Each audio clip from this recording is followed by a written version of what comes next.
వివాహంలో బ్రహ్మముడిని ఎందుకు వేస్తారు? మన శరీరంలో మూలాధార చక్రానికి, స్వాదిష్టాన చక్రానికి మధ్యలో బ్రహ్మగ్రంథి ఉంటుంది. ఇది ప్రత్యుత్పత్తికి సంబంధించిన రసాయనాలను ఉత్పత్తి చేస్తుంది. పురోహితుని రూపంలో ఉన్న సాక్షాత్తు బ్రహ్మదేవుడు వేసే ముడులే బ్రహ్మముడులని, బ్రహ్మగ్రంథులను కలపడానికి వేసే ముడులు కాబట్టి బ్రహ్మముడులని పెద్దలు చెబుతారు.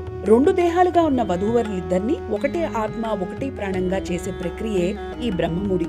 కందపిలక, తమలపాకు, వక్క, పసుపు కొమ్ము, ఖర్జూరపకాయ, చిల్లర నాణెం కలిపి వధూవరుల కొంగుకు కట్టి ఇద్దరి కొంగులను కలిపి ముడివేస్తారు. కంద ఒకచోట పాతితే దినదినము వృద్ధి చెందుతూ ఎకరాలు విస్తరిస్తూ వ్యాపిస్తూ పోతుంది. కందలాగా అనుదినము వారి బంధం వృద్ధి చెందుతూ వంశాభివృద్ధి చేయాలని కందను కడతారు. క్షయం లేనిది ఖర్జూరపకాయ. దంపతుల బంధము, వంశము క్షయం లేకుండా ఉండాలని ఖర్జూరపకాయను కడతారు. అందాన్ని, ఆరోగ్యాన్ని, పవిత్రతను పెంపొందించే ఔషధం పసుపు.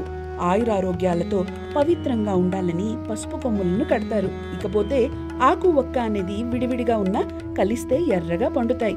దంపతులు ఇరువురు ఒకటే ప్రాణంగా ఉంటూ వారి కాపురాన్ని 100 ఏళ్ల పంటగా పండించుకోవాలని ఆకు, వక్క కడతారు.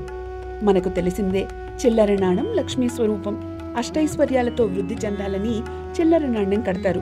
ఇన్ని పదార్థాలున్న కందపిలక, పసుపు కొమ్ము, ఖర్జూరపకాయ, ఆకు, వక్క, చిల్లర నాణ్యం కలిపి పురోహితుడు రూపంలో ఉన్న సాక్షాత్ బ్రహ్మదేవుడే వేదమంత్రాల నడుమ పెద్దల ఆశీర్వచనాలతో ముడివేస్తే ఆ కాపురానికి తిరుగులేదని మన ప్రగాఢ నమ్మకం, విశ్వాసం, వేదప్రోక్తమైన విధానం కూడాను.